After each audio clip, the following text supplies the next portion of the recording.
Attention please, the wipe is commencing shortly. As usual, your goods are all forfeit. Pick up your boots by the door and get out of here. There's talk of Lightkeeper returning from his hiatus. Watch out around the bridge. Don't want anyone catching a bullard for snooping around. Stay safe out there.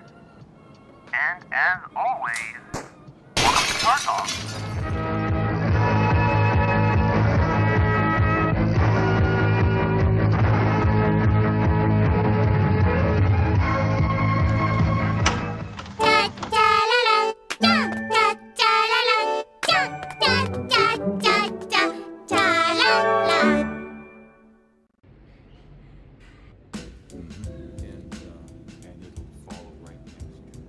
Tarkov, or Escape from Tarkov, is widely considered the father of the extraction shooter genre. Born from the mind of Nikita Buyanov, known sometimes as Train Fender or Gene Byrne, it was created as a sequel to his company's previous game, Contract Wars, a browser-based first-person multiplayer shooter that laid the foundation for modern-day Tarkov.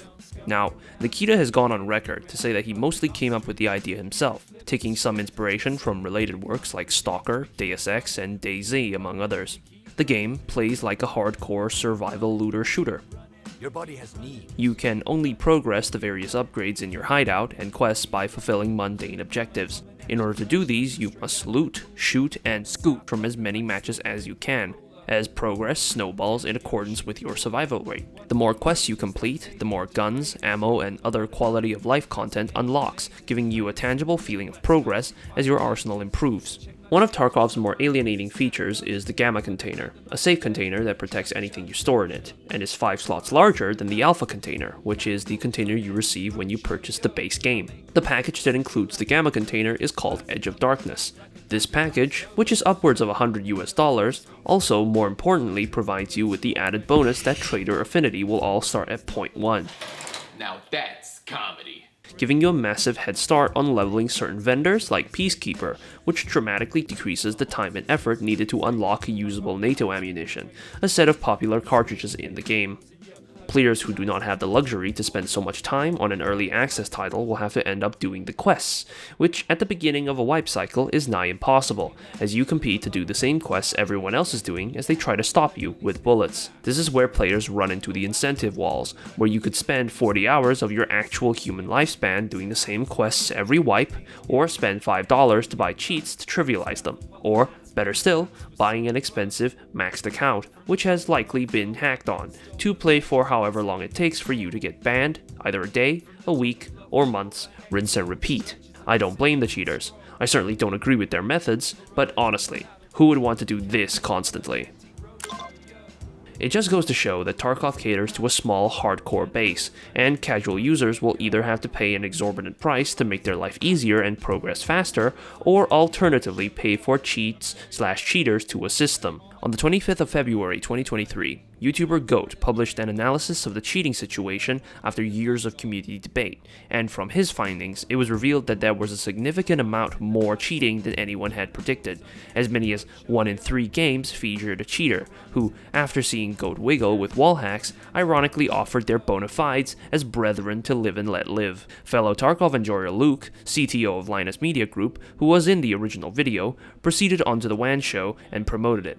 This led to it being proliferated and going viral, leading to widespread community condemnation of Battlestakes Games' lack of action against cheaters while pushing policies that confused and targeted innocent users. Both Linus Media Group and Goat would proceed to get hacked not long after in a pretty hilarious coincidence, with the hackers who attacked Goat being the very same hack developers who sold him the cheat software. This of course ignores that part of Tarkov's satisfaction comes from the challenge, and that removing the challenge isn't really a reward to a lot of players. But this enjoyment of challenge is lessened somewhat when you know that a lot of your deaths don't come from the opponent being better than you, but because their accounts on enough drugs to kill an elephant. The equation changes. You don't have fun because the game is tough but fair. You have fun because you've avoided the chopping block of getting paired with cheaters. This also increases frustration with every death, since a death by a hacker is usually subtle and difficult to differentiate from legitimate ones. There's a lingering feeling that every single time you die, it's because a hacker decided to off you, making you feel like you're not in control of your enjoyment, which drives resentment and makes people quit. Of course, there are arguments that say this is treatable, but the curious thing is that they take forms in both extremes. Some argue that cheating is a fact of life, and dying 1 in 10 times to a cheater is just something to be accepted. The other extreme takes the stance that the only complete eradication of cheaters would make any FPS even remotely fun, as any amount of pollution of the player population will degrade enjoyment by a significant margin. They argue that using tools like artificial intelligence and biometric fingerprinting will forever eradicate cheaters from video games. I disagree. To say that letting a company like Blizzard or EA have access to my actual physical face that they can then sell to Tencent doesn't seem like a nice proposition. But I digress.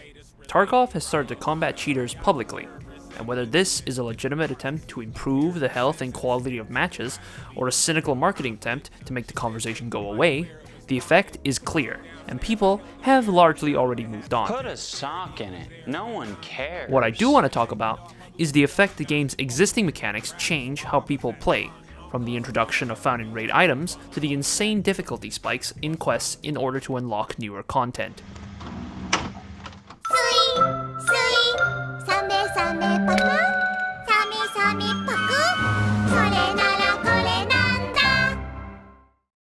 One glaring example is the level cap for unlocking higher tier traders. Most of the time, by the time you've hit level 30, you'll have a lot of reputation with the traders, but you still can't buy any of the higher level items simply due to the level restriction. These tiers include restricted weapons and armor that cannot be found on the flea market, as well as, more importantly, better ammo and cheaper weapon mods. It's safe to say that quests after this point don't really give anything that's particularly valuable, and the ones that do require a lot of effort to complete. Therefore, the most common weapons used by most casual players are the twin shotguns, the MP153 and the MP155. Most of the AKs, Sobite Prapor, and the Gornestay and Mosin for longer range fights are sometimes also used. Of course, there are more weapons available, but the workhorse weapon of choice won't go further than an MDR or M4A1. Most of the weapons require modification before being usable, and those mods are again locked behind trader progression, so they feel clunky and unwieldy compared to the cheaper weaponry that you can actually mod to a degree. It's not to say that these weapons are bad. They aren't. In fact, the MP153 and 155 can be considered far too OP since leg meta is a thing. What I'm arguing against is variety. Picking up a Vector or an RD704 should make the player think, wow, I can't wait to take this baby for a spin, and not, wow, I wish I had the ammo to use this thing, every goddamn time. The game should be called Escape from Ammo Shortage because of how limited your options for decent human-centric ammunition there is. Not a single goddamn person's running the RFB anymore, since M80s, which are the bare bones usable ammo, is locked behind the highest tier of Peacekeeper. By the time you unlock it, there are so many better weapon choices, it's basically a dud gun. Let's say you forgive all of that. You like running cheap shit. It's economical, scrappy, and fun. You load up with a decent AK, you add a couple mods to it, and the best ammo you can get, you buy a couple mags, load those up with the ammo you got, buy some armor, or choose from your existing stash, pick your headset and helmet, go find a backpack from your backpack stack, yoink some meds from therapist as well as a bottle of water. Remember that you have a quest to grab some stuff for Skier, so you buy the key on the flea market. Figure that if you're doing one quest, you might as well grab all of the required keys and try to do a few together, and so you research how to get the keys you need. And then, you see where I'm going with this? This is for one raid. A raid where you might not meet a single person, or where you might run into a 5-man and get totally obliterated. How many rounds you doing in a day? I mean, it ends up, very quickly you're sitting there for an hour just staring at your screen like an idiot. The devs have stated they'll be adding kit presets. It's something to cautiously celebrate. While we wait, I have some tips on what to do if you choose to still play Tarkov. Here is Neatherback's patented guide to fun in Tarkov. The beginner's edition. If you're a vet, you've already found your fun. Or you're a masochist, but What's the difference? In order not to get bored, if you don't find a quest interesting, it's best to leave it undone. Quests may seem like natural progression, and while they often lead you to new locations you'd otherwise not know existed, doing a quest simply to get it over with is not usually recommended. You'll need to do a lot of grinding to level up to max, and it's usually best not to rush the process. If you need help, seek it from your local discords and Sherpas, or look up the guide online. This is entirely acceptable and is basically the de facto way to learn the game.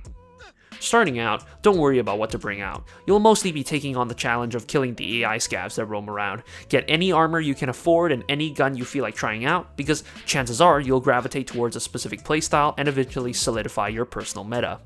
And when in doubt, use your mouth. Not like that.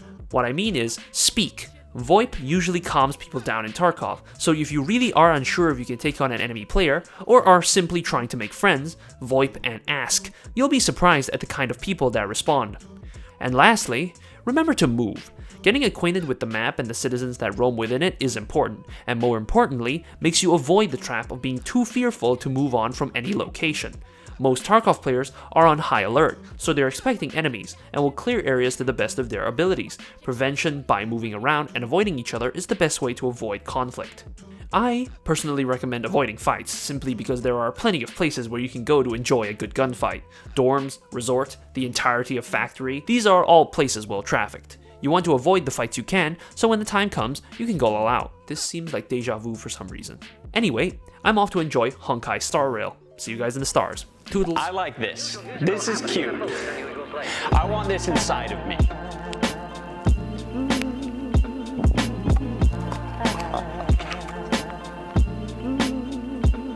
Oh yeah. That's good.